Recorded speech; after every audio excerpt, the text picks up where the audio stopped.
আল-ইয়াওমা আকমালতু লাকুম দীনাকুম ওয়া আতমামতু আলাইকুম নি'মাতি ওয়া রাদিতু লাকুমুল ইসলাম দীনা। হাবিব আপনি জেনে রাখেন আমি আল্লাহ রাব্বুল আলামিন ইসলামের প্রতি এতটাই খুশি হয়ে গেলাম, মাত্র 23 বছরের জীবদ্দশার দাওয়াতে আপনি এতটাই সাকসেসফুল হয়েছেন। আমি আল্লাহ আপনার প্রতি এতটাই খুশি হয়ে গেলাম যে আমি আয়াত নাযিল করে দিলাম এই খুশি আনন্দে, আকমালতু লাকুম দীনাকুম, আমি ইসলামকে পূর্ণাঙ্গ একটি ধর্মগ্রন্থ হিসেবে আমি ঘোষণা করে দিলাম। ইসলামকে আজকে পরিপূর্ণ করে দিলাম, কোনো কিছুই অপূর্ণ ইসলামের মধ্যে আমি রাখি নাই, আমি সব পরিপূর্ণ ইসলামের ভিতরে আজকে আমি ঘোষণা করে দিলাম। অথচ নবীজির পূর্বে লক্ষাধিক নবী এবং রাসূল এই পৃথিবীর ভিতরে আসছেন, 950 বছর পর্যন্ত দাওয়াত দেওয়ার পরেও হযরত নূহ আলাইহিস সালাম, মূসা আলাইহিস সালাতু ওয়াস সালাম, যত নবী এবং রাসূলরা 312 জন নবী রাসূল আমাদের নবীদের আগে পৃথিবীতে দাওয়াত দিয়েছেন। তাওরাত, জাবুর, ইনজিল এই 3টা কিতাব পেয়েছেন 3 জন রাসূল পৃথিবীতে নবীদের আগে, তারা পৃথিবীর থেকে বিদায় নিয়েছেন। হায়াতের দিক থেকে নবীজির থেকে অনেক বেশি লম্বা হায়াত তারা পেয়েছেন। লম্বা হায়াত পেয়ে তারা দ্বীনের দাওয়াত দিয়েছেন, কলেমার দাওয়াত দিয়েছেন, তাওহীদের দাওয়াত দিয়েছেন। কিন্তু পৃথিবীর মধ্যে কোন নবী এবং রাসূল এই ঘোষণা দিতে পারেন নাই। কোন নবী রাসূলের ক্ষেত্রে আল্লাহ এই ঘোষণাও দেন নাই যে আজকে আমি তোমাদের জন্য দ্বীনকে পরিপূর্ণ করে দিলাম।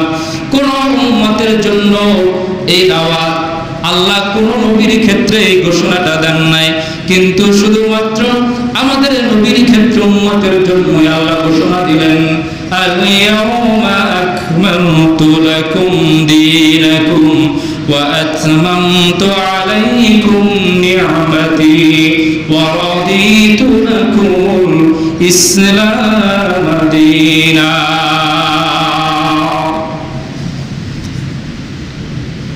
এমন একটি আয়াতে কারিমা, এমন একটি ঘোষণা পৃথিবীতে অন্য কোন নবী এবং রাসূলকে আল্লাহ দেন নাই।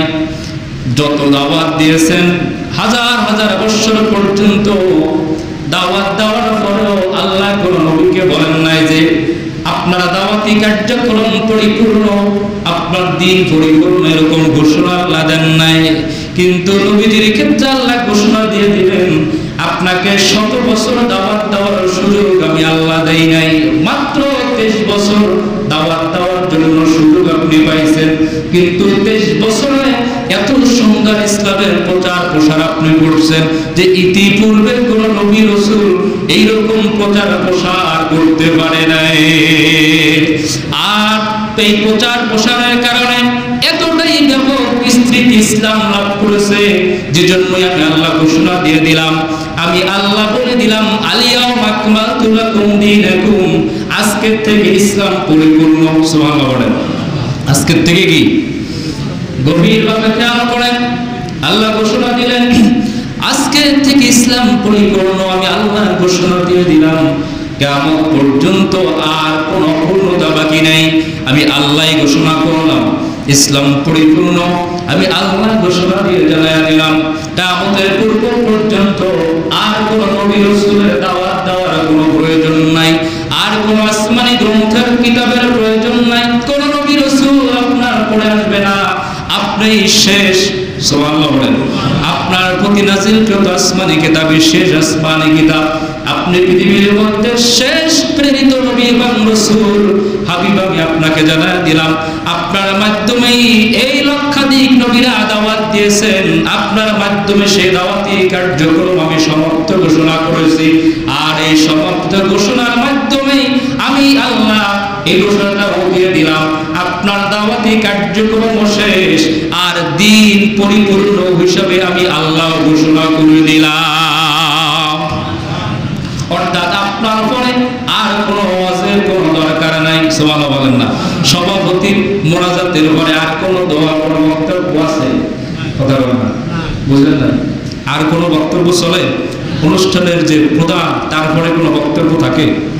আল্লাহ বলে, হাবিব আপনি প্রধান, আপনার বক্তব্য শেষ, আপনি বিদায় হজ করেছেন, আপনার পরে কোনো নবী নাই, আপনার আগে বহু নবী রাসূল আসছে, এজন্য আমি আল্লাহ রাব্বুল আলামিন এই ঘোষণাও দিলাম, যেহেতু আপনি এত সুন্দরভাবে ত্রুটিহীনভাবে দাওয়াত দিয়েছেন, যে দাওয়াতে কোনো ত্রুটি ছিল না, কোনো ভুল ছিল না, কোনো ভ্রান্তি ছিল না, আপনার গোটা 63 বছর জীবনের মধ্যে বিন্দু পরিমাণ কোনো ভুল ছিল না। সুবহানাল্লাহ বলেন না।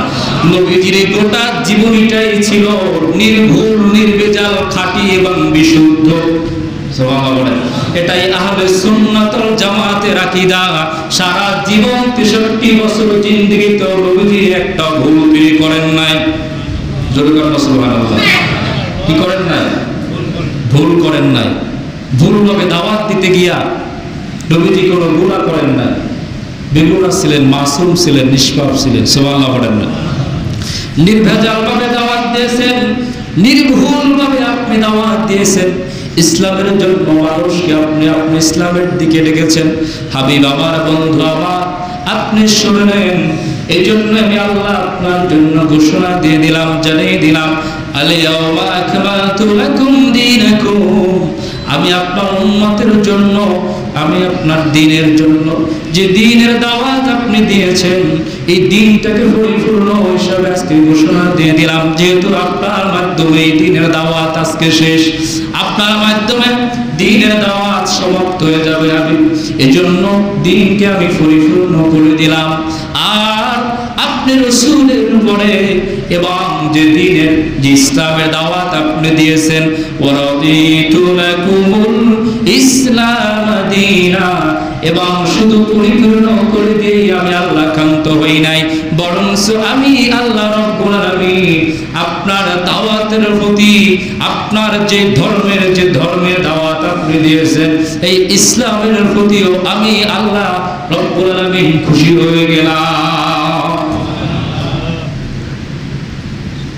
আয়াতে কারিমা নাযিল হয়েছে, নবীজি শুনায়া দিলেন। সাহাবীদের মধ্য থেকে হযরত আবু বকর সিদ্দিক চোখের পানি ফেলে ফেলে কান্দে। সাহাবীরা তাকায় আছে। এক পর্যায়ে কান্নার অস্থিরতা স্পিড আরো বেড়ে গেছে, ঝর্ণার মতো চোখ থেকে পানি ঝরতেছে। আবু বকর বুঝতে পারলেন নবীজির জীবনের শেষ সময় হয়তো চলে আসছে। নতুবা আল্লাহ ঘোষণাটা দিতেন না। আল্লাহ জানায় দিলেন যে ইসলাম পরিপূর্ণ, যেহেতু যার মাধ্যমে ইসলাম পরিপূর্ণ হয়ে গেছে, তার আর থাকার বেশি দরকার নাই। কি জন্য ইসলাম পরিপূর্ণ করে দিলেন? কেন এবার পরিপূর্ণ করে দিলেন?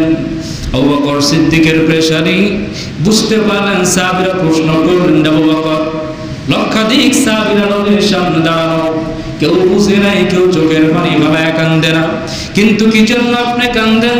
আবু বকর সিদ্দিক ফুঁপিয়ে ফুঁপিয়ে কান্দে। নবীজি আবু বকরের দিকে তাকায় তাকায় মুস্কি মুস্কি হাসে। বিদায় হওয়ার সমাপ্ত করে নবীজি মদিনায় তাশরীফ নিলেন। মদিনায় বসে হঠাৎ নবীজির মনে চাইলো, উহুদের প্রান্তরে আমার সাহাবীদের মাজার আছে, আমার মনে চায় একটু উহুদের প্রান্তরে গিয়ে সাহাবীদের কবরগুলো জিয়ারত করি। জীবনের শেষ পর্যায়ে এসে নবীজি উহুদের প্রান্তরে গিয়ে নবীজির চাচা আমির হামজার কবর সহ যেই 70 জন সাহাবীর কবর আছে উহুদের প্রান্তরে, নবীজি দাঁড়ায় উহুদের প্রান্তরে সাহাবীদের কবর জিয়ারত করলেন। আর বুকে বুকে কান্দে। সাহাবীদের উদ্দেশ্যে নবীজি বললেন, হে আমার শহীদ সাহাবীরা, আর বেশি হয়তো দেরি হবে না, আর মাত্র কিছু দিনের মধ্যে আপনাদের সাথে আমার দেখা হয়ে যাবে। সুবহানাল্লাহ। নবীজি উহুদের প্রান্তরে সাহাবীদের কবর জিয়ারত করলেন, মাজার শরীফ জিয়ারত করে যখন মদিনায় আসলেন, মদিনায় এসে জান্নাতুল বাকিতে 10,000 সাহাবীর মাজার শরীফ জিয়ারত করলেন। জিয়ারত করার পরে হুজরা মুবারকে আসলেই নবীজির তীব্র মাথা ব্যথা শুরু হয়ে যায়, অসুস্থতা শুরু হয়ে যায়। আম্মা জান আয়েশা সিদ্দিকা রাদিয়াল্লাহু তাআলা আনহা তিনি বলেন, এতটাই অসুস্থ নবীজির জ্বরের তীব্রতা এতটাই ভয়াবহ ছিল, কিসের 104 ডিগ্রি 5 ডিগ্রি। নবীজিকে আমার ঘরের মধ্যে দুইটা পুরো একদম ভারী দুইটা কম্বল ছিল, এই দুইটা কম্বল দিয়ে নবীজিকে ঢেকে দিলাম। দুই কম্বল দিয়ে ঢাকার পরে এরপরে কম্বলের উপর দিয়ে আমার হাত আমি রাখলাম। আমি হাত রাখতে পারি না, আমার হাতটা মনে হয় যে আগুনের তাপে পুড়ে যায়, এতটাই জ্বর ছিল। এরকম জ্বর হয়তো আপনার আমার হয় নাই, হবেও না, আর হলেও কোনো মানুষ চিকিৎসা বিজ্ঞানে হয়তো বাঁচবে না। এতটাই জ্বরের তীব্রতা, কারণ যে যত বড় ঈমানদার তার তত বড় পরীক্ষা। সুবহানাল্লাহ। যার ঈমানের পাওয়ার বেশি তার পরীক্ষা কি কত বেশি। আমরা একটু হইলেই তো সহ্য হতে পারি না, মরার জ্বর আর সময় পায় না, কথা বল না। রোগ শোক আমারই খালি দেহে, দুনিয়ার এত মানুষ আল্লাহ কি দেহে না? 5 ওয়াক্ত নামাজ পড়ি, এরপরও আল্লাহ রোগ শোক দিয়ে রাখছে, আছে না নাই? আল্লাহ বলে বান্দা তোরে ভালোবাসি, পছন্দ করি, এর জন্য তোরে রোগ দিছি, শোক দিছি। আর ফেরাউনের দেখতে পারি না বিদায় জীবনে কোনোদিন একদিন ঠান্ডা কাশিও দেয়নি, কথা কয় না, আছে না? কত মানুষ দেখবেন নামাজ কালাম পড়ি না, এরপর তো আল্লাহ ভালো রাখছে, সুঠম দেহ, জীবনে কোনোদিন পাতলা পায়খানাও হয় না। এরকম মালাও আছে না নাই? কথা কয় না, আছে না নাই? এরকম জাহেল আছে না? কয় মুখে 5 ওয়াক্ত নামাজ পড়ে, এরপরও সারাদিন ঠান্ডা কাশি লাগে, সারা বছর তার রোগ শোক নাইকে আছে, ঘরে শান্তি নেই, কথা কয় না, আছে না নাই? আর আমি যে মসজিদের চার্জিও সীমানা দেওয়া হাঁটি না, শুক্রবার জুমায়ও যাই না, কই আমি তো আলহামদুলিল্লাহ ভালোই আছি, কথা কয় আছে নি? এরকম মালাও আছে না? আল্লাহ কয় তোর থেকে আরো ভালো আছিল ফেরাউন, কথা কয় না, তোর থেকে কি আরো ভালো আছিল ফেরাউন। ফেরাউন তো মসজিদ তো দূরের কথা, ইমানদারি তো ছিল না। ফেরাউন কি ছিল না? কাফের ছিল, কাট্টা কাফের ছিল, তোর থেকেও তো আরো বেশি নিকৃষ্ট ছিল। তো সেদিক থেকে তোর ফেরাউন আরো সুস্থ ছিল, কোনোদিন ঠান্ডা কাশি হয় না, কথা কয় না। তার মানে ইমানদারের রোগ হবে, ইমানদারের পরীক্ষা হবে, ইমানদারের কঠিন পরীক্ষা হবে। এই পরীক্ষা করবে কে? যার ইমানের হওয়ার যত বেশি তার পরীক্ষাও কি তত বেশি।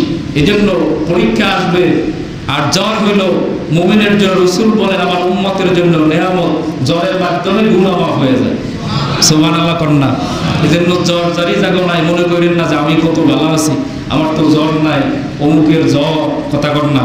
অমুকের কি জ্বর 12 মাসের 13 মাসই জ্বর লাগেই থাকে, আমার তো 12 মাসে একবারও জ্বর আয় না, আমি কত ভালো আছি। এই চিন্তা করেন না। জ্বর আল্লাহর পক্ষ থেকে একটা কি নিয়ামত। মুমিন বান্দাকে শরীরে তাপ দিয়া আল্লাহ এই নিয়ামতের মাধ্যমে কষ্ট দিয়া তার গুনাহগুলো মাফ করে দেয়। সুবহানাল্লাহ বান্দা। এজন্য অসুখ বিসুখ এটা আল্লাহর পক্ষ থেকে পরীক্ষা, যেটা রাসূলকে এত তীব্র জ্বর আল্লাহ দিয়েছেন, কেন এত কষ্ট দিলেন?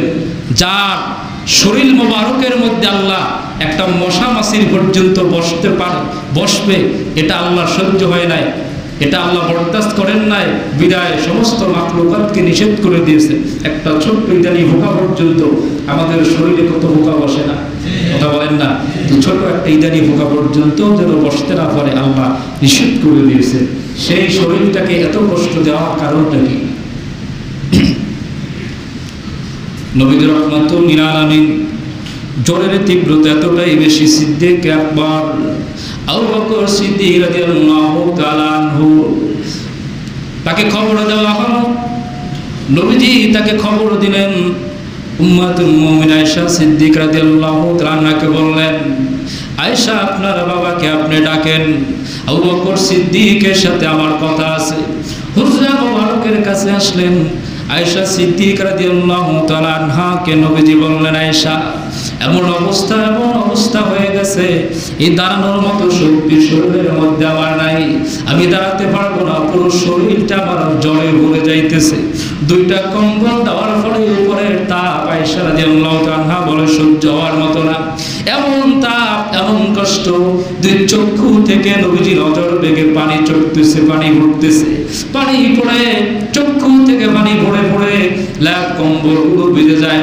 আয়েশা রাদিয়াল্লাহু তাআলা আনহা বলে কষ্ট সহ্য হওয়ার মতো না, আমি আমার পিতাকে ডাক দিলাম। আমার নবীজি ইশারায় বললেন সিদ্দিক আকবরকে। উম্মাতুল মুমিনিন বলেন আমার বাবাকে হযরতে নবী করিম সাল্লাল্লাহু আলাইহি ওয়াসাল্লাম আদেশ দিলেন, নির্দেশ দিলেন, আপনি আমার অনুপস্থিতিতে মসজিদ নববীর মুসল্লায় দাঁড়ায়া আপনি নামাজে ইমামতি করবেন। সুবহানাল্লাহ বলেন। আয়েশা সিদ্দিকা রাদিয়াল্লাহু তাআলা আনহা তিনি ভাবলেন সাহাবীদের মধ্যে সব থেকে নরম হলেন আমার পিতা সিদ্দিক আকবরের মতো। এত নরম দিলের মানুষ আর নাই, সুবহানাল্লাহ। এত নরম যে বদরের প্রান্তর থেকে যখন কাফেরদেরকে বন্দী করে মসজিদ নববীর বারান্দায়, মসজিদ নববীর বাহিরে যখন বেঁধে রাখা হয়, সমস্ত সাহাবীদেরকে নবীজি ডাক দিলেন, পরামর্শ করলেন কি বিচার করা যায়। হযরত ওমরকে জিজ্ঞেস করলেন, ইয়া রাসূলুল্লাহ, ওমরকে জিজ্ঞেস করলেন ওমর কি বিচার করব? ওমর বললেন, ইয়া রাসূলুল্লাহ, হাবিবাল্লাহ, কিসের বিচার? আমাদের বিরুদ্ধে যুদ্ধ করতে আসছে, আপনি একবারের জন্য শুধু হুকুম দেন। গত রাত্রে সারা রাত আমি তরবারি দাঁড় দিছি, দেখেন কিরকম চকচক করে। আপনি হুকুম দিতে দেরি, এই বন্দীদের গর্দান আলাদা করতে দেরি না। আবু বকরকে বললেন, আবু বকর, তোমার ভাই ওমর তার মতামত প্রকাশ করেছে, তুমি তোমার মতামত প্রকাশ করে দাও। ইতিহাস সাক্ষী দেয়, আবু বকর সিদ্দিক বলেন, হুজুর আমি আমার কি মতামত প্রকাশ করব? আমার তো মনে চায় যদি আমার ক্ষমতা থাকতো আমি প্রত্যেকটা বন্দীকে ছেড়ে দিতাম, কারণ ওদেরও তো সন্তান সন্ততি আছে, মা বাবা আছে, অপেক্ষা করতেছে। হুজুর এদেরকে আপনি ছেড়ে দেন, আর এরকম ভুল করবে না। নবীজি মুস্কি হেসে দিয়ে বললেন, আবু বকর এতটাই নরম দিলের মানুষ তুমি যে বিনা শাস্তিতে তাদেরকে তুমি মুক্ত করে দিতে চাও। আর ওমরকে বললেন, ওমর এতটাই গরম তুমি যে প্রত্যেকের গর্দান আলাদা করতে চাও, তাহলে বিচারটা এরকম করা যাবে না, মাঝামাঝি অবস্থায় করা যাবে। একবারে গর্দানও ফেলে দিব না, আবার বিনা পরিশ্রমে বিনা শাস্তিতেও তাদেরকে ছেড়ে দিব না। আবু বকর ছিল সব থেকে কি নরম দিলের সাহাবী। আয়েশা সিদ্দিকা রাদিয়াল্লাহু তাআলা বাবার সম্পর্কে সব থেকে মেয়ে তো বেশি জানে, কথা বলেন না। এজন্য আম্মা জান আয়েশা সিদ্দিকা রাদিয়াল্লাহু তাআলা চিন্তা করলেন, হয়তো বাবা ইমামতির মুসল্লায় দাঁড়াতে পারবে না, বাবার পক্ষে ওইখানে দাঁড়ায়া নবী যায় নামাজে ইমামতি করা সম্ভব হবে না, নবীর স্থানে দাঁড়ানো সম্ভব হবে না। তিনি একটু ব্রেন খাটায়া হযরত ওমর রাদিয়াল্লাহু তাআলাকে তিনি নির্দেশ দেওয়ার জন্য বললেন, ওমরকে ডাকার জন্য বললেন যে হযরত ওমর ইবনে খাত্তাব নামাজের ইমামতি করবেন। এই কথা যখন তিনি বললেন, আল্লাহ নবী রাহমাতুল আলামিন বুঝতে পারলেন। দ্বিতীয়বার আবার ডেকে বললেন, ও আয়েশা আমি অনুমতি দিয়েছি, নির্দেশ দিয়েছি সিদ্দিক আকবরকে আমার জায়গায় দাঁড়াইয়া তুমি ইমামতি করতে বলো। যতদিন পর্যন্ত আমি রাসূল ইমামতির মুসল্লায় নামাজের জায়গায় দাঁড়াতে পারবো না, ততদিন পর্যন্ত আমার জায়গায় দাঁড়ানোর জন্য আমি আবু বকরকে সিলেক্ট করলাম। সুবহানাল্লাহ বললেন। তার বাইরে নবীজি আগে ইঙ্গিত দিলেন যে আমার পরে পৃথিবীর মধ্যে প্রথম খলিফা হিসাবে আমি যাকে আদেশ দিলাম, নির্দিষ্ট করে গেলাম, তিনি কে? কথা বলেন, তিনি কে? আবু বকর রাদিয়াল্লাহু তাআলা আনহু। তিনি প্রথম যে খলিফা হবেন, নবীজি তার সিগন্যাল আগেই দিয়ে গেছেন ইমামের মাধ্যমে। 100 লক্ষ সাহাবীর মধ্যে সর্বপ্রথম নবীজি আবু বকর সিদ্দিক ইমামতির দায়িত্ব অর্পণ করলেন। এটা দ্বারাই বোঝা যায় ইসলামের প্রথম খলিফা হবেন সিদ্দিক আকবর, যেটা ইসলামের ইতিহাসে পাওয়া যায়। এই শিয়া সম্প্রদায় তারা তাদের যে আমাদের সাথে যে মতানৈক্য, আর একটা মতানৈক্য হলো তারা খলিফা হিসাবে হযরতে আলীকে প্রাধান্য দেয়। কাকে? হযরতে আলী, যে নবীজি প্রথম খলিফা আবু বকর সিদ্দিককে তারা মানে না, নাউজুবিল্লাহ বলেন। কিন্তু প্রথম খলিফা আবু বকর সিদ্দিক হবেন এটা পৃথিবীতে কোনো মানুষ সিলেক্ট করেন নাই, আল্লাহর নবী তার জীবদ্দশায় সিলেক্ট করে গেছে। সুবহানাল্লাহ বলেন। সিদ্দিক আকবর রাদিয়াল্লাহু তাআলা আনহু নামাজের মুসল্লায় ইমামতির মুসল্লায় নামাজ পড়ে, কিন্তু নবীজির পিছনে নামাজ পড়ার যে প্রশান্তি, সেই প্রশান্তি আসে না। নবীজির মধুর কোরআন তেলাওয়াতের প্রশান্তি মনের ভিতরে সাহাবীদের আসে না। চোখ থেকে পানি ছেড়ে ছেড়ে কান্দে হযরতে বেলাল। নবীজির হুজরা মোবারকে গভীর রাত্র পর্যন্ত দাঁড়ায়া দাঁড়ায়া চোখের পানি ছেড়ে কান্দে। এই বুঝি নবীজি সুস্থ হয়ে নামাজের মুসল্লায় দাঁড়াবে। দিনের পর দিন চলে যায়, রাতের পর রাত চলে যায়। এই সফর মাসের শেষ বুধবার নবীজি একটু সুস্থ হলেন। সুস্থ হওয়ার পরে সাহাবীদেরকে খবর দিলেন, সাহাবীরা খবর পেয়ে চলে আসলেন। হযরত আলী রাদিয়াল্লাহু তাআলা আনহু, হযরত ইবনে আব্বাস রাদিয়াল্লাহু তাআলা আনহু, দুইজন সাহাবীর দুই কাঁধের দুই হাত দিয়া নবীজি মসজিদ নববীর দিকে রওনা হইলেন। যাওয়ার আগে নবীজি গোসল করলেন।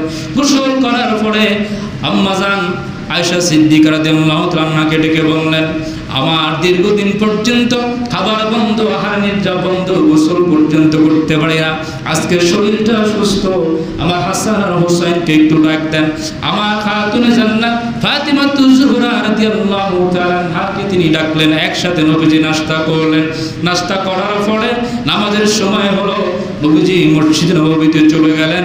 দুইজন সাহাবীর কাঁধের মধ্যে ভর দিলেন। ফজল ইবনে আব্বাস, আলী রাদিয়াল্লাহু তাআলা আনহুমা, এই দুইজন সাহাবীর কাঁধের ভিতরে ভর দিলেন। ভর দিয়ে গেলেন। এমন অবস্থায় দুইটা পা জমিনের মধ্যে নবীজি দিয়ে হাঁটতে পারে না, পা দুইটা শেষরে যাইতেছে। নবীজি এতটাই অসুস্থ।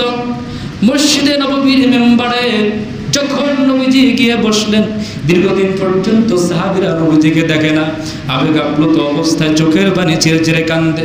মসজিদ নববীর মধ্যে কান্নার ঝড় শুরু হয়ে গেছে। সাহাবীরা রাসূলকে দেখে আরো আবেগ আপ্লুত হয়ে গেছে। নবীজি মসজিদ নববীর মেম্বারে বসে সাহাবীদের উদ্দেশ্যে একটা খুতবা দিলেন, ভাষণ দিলেন। আর ভাষণের মধ্যে নবীজি বললেন, সাহাবীরা আমার, আল্লাহ রাব্বুল আলামিন তার এক বান্দাকে, সুবহানাল্লাহ বলেন না, আল্লাহ তার এক বান্দাকে যাওয়ার, পৃথিবীর থেকে বিদায় হয়ে যাওয়ার ইচ্ছা এখতিয়ার দান করেছেন। ওই বান্দা যদি চায় পৃথিবীতে থাকতে পারে, আর বান্দা যদি না চায় এই দুনিয়া থেকে চলে যেতে পারেন। সুবহানাল্লাহ, এই এখতিয়ার দান করেছেন। সাহাবীরা নীরব নিষ্ঠুর, থমথমে পরিস্থিতি বিরাজমান। সাহাবীদের মধ্য থেকে সিদ্দিক আকবর আবু বকর রাদিয়াল্লাহু তাআলা তিনি বুঝতে পারলেন, চোখের পানি ছেড়ে আবারও কাঁদেন। সাহাবীরা প্রশ্ন করেন, আবু বকর কি জন্য আপনি কাঁদেন? বলে, ওই দিন বিদায় হজের ভাষণের সময় আমি কান্না করছিলাম, তোমরা আমাকে প্রশ্ন করেছিলা। আজকেও নবীজি বললেন, পৃথিবীতে একজন মানুষকে আল্লাহ এখতিয়ার দান করেছেন, চাইলে সেই বান্দা দুনিয়ায় থাকতে পারেন, আবার আল্লাহর কাছেও চলে যাইতে পারেন। তোমরা শুনে নাও, সেই বান্দাটা আর কেউ নয়, নবী রাহমাতুল লিল আলামিন। আমি বুঝতে পেরেছি, এর জন্যই কান্দি। সিদ্দিক আকবর চোখের পানি ফেলায় কান্দে। নবীজি ডেকে বললেন, সাহাবীরা, তোমাদের মধ্যে আমাকে সব থেকে বেশি যে চিনতে পেরেছে সেই মানুষটাই হলো আমার আবু বকর। এ দুনিয়ার জমিনে যদি আল্লাহ ছাড়া দ্বিতীয় কোনো মানুষকে আমি বন্ধু হিসাবে গ্রহণ করতাম, যদি বন্ধু বানাইতাম, তবে পৃথিবীর মধ্যে মানুষের মধ্য থেকে আমি আবু বকরকে আমার বন্ধু বানাইতাম। আমার আবু বকর আমাকে সব থেকে বেশি চিনতে পারছে। আজকের থেকে আমার হুজরা মোবারকের সাথে আমার আবু বকরকে সবসময় আসতে দিবা, কোনো বাধা প্রদান করবা না। আবু বকরের ঘরের সাথে মসজিদ নববীর দরজা সব সময়ের জন্য খোলা থাকবে, কোনো সময়ের জন্য বন্ধ হবে না। কারণ আমার আবু বকর আমার সব কিছু বুঝতে পারছে, আমার হাল হাকিকত গুলো বুঝতে পারছে। নবীজি বললেন, সাহাবীরা আমার, এ দুনিয়া থেকে আমি চলে যাব, আমি থাকবো না, তবে তোমাদের জন্য দুইটা জিনিস শিখে যাই, কোরআন এবং সুন্নাহ। আমার আহলে বাইত এই দুই জিনিসকে মহব্বত করবে, আমার আহলে বাইতকে মহব্বত করবে। নবীজির জীবনের সর্বশেষ ভাষণ ছিল এই ভাষণ। এরপরে নবীজি আর সুস্থ হন নাই। ওই আখরি 4 সোমবার, যেদিন শেষ বুধবার সফর মাসে, ওই দিনটাতে একটু নবীজি সুস্থ হলেন। আবারও বিকাল থেকে রাত্র থেকে তীব্র অসুস্থ। এই অসুস্থতা কোনোদিন কমে না, ইন্তেকালের পূর্ব পর্যন্ত এরকম অবস্থা ছিল। নবীজির অসুস্থতার পিছনে কয়েকটা কারণ ছিল। একটা ছিল নবীজিকে দাওয়াত করে বিষ মাখানো গোশত খাওয়ানো হয়েছিল। এক মহিলা, আপনারা জানেন, বিষ মাখানো খাওয়া, নাউজুবিল্লাহ বলেন। এই বিষ ক্রিয়াটা নবীজির ইন্তেকাল পর্যন্ত ছিল। খাসির জবাই করে সেই জবাইয়ের গোশতের ভিতরে বিষ প্রয়োগ করছে, নাউজুবিল্লাহ বলেন। ইন্তেকালের নবীজি অসুস্থতার যে কারণ, তার ভিতরে একটা কারণ। দ্বিতীয় নম্বর কারণ হলো নবীজিকে কালো জাদু যাকে বলা হয়, ব্ল্যাক ম্যাজিক, এই কালো জাদু করা হয়েছে, ভয়ঙ্কর কালো জাদু। একটা পুতুলের ভিতরে, এই পুতুলের বুকের মধ্যে 11টা সুচ দেওয়া হয়েছে। কয়টা? 11টা সুচ এখানে গাঁথার পরে প্রবাহমান একটা নালার ভিতরে সেটা কুপে রাখা হয়েছে, এবং আল্লাহ সেটা জানাই দিয়েছেন সূরা নাস নাজিল করে। সুবহানাল্লাহ বলেন, কুল আউযু বিরাব্বিন নাস মালিকিন নাস ইলাহিন নাস মিন শাররিল ওয়াসওয়াসিল খান্নাস আল্লাযী ইউওয়াসওয়িসু ফি সুদুরিন নাস মিনাল জিন্নাতি ওয়ান নাস। যখন আয়াত নাজিল করলেন আল্লাহ ইলহাম করে জানাই দিলেন, হাবিব অমুক জায়গায় একটা পুতুল সেখানে রাখা আছে, মূর্তি রাখা আছে, সেই মূর্তির বুকের ভিতরে 11টা সুচ, নাউজুবিল্লাহ বলেন না, এবং ওইটা রাখার কারণে নবীজির বুক মোবারক, জিসিম মোবারক এতটাই তীব্রতা ছিল, অসুস্থতা, ওই জাদুর প্রভাবে এতটা অসুস্থ হয়েছিলেন, সাহাবীদেরকে পাঠিয়ে দিলেন যে অমুক জায়গায় এই পুতুলটা রাখা আছে, মূর্তিটা রাখা আছে, তোমরা নিয়ে আসো। সাহাবীরা নিয়ে আসলেন। আল্লাহ তো রুকাইয়া, আল্লাহ কোরআনের যে তকবীর আল্লাহ তাকে জানাই দিলেন কিভাবে মুক্তি পাবেন। আল্লাহ বললেন আপনি সূরা নাস পড়তে থাকবে আর একটা সুচ আপনি উগাইতে থাকবেন। আপনি যখন সূরা নাস পড়তে থাকবেন আপনার সেই বানগুলো কেটে যাবে। সুবহানাল্লাহ বলেন না, এক একবার পড়বেন এক একটা বান শরীরে কাটতে থাকবে। এই জন্য আমাদের দেশেও দেখা যায় বর্তমানে কালো জাদু এর প্রভাব বেশি না কম?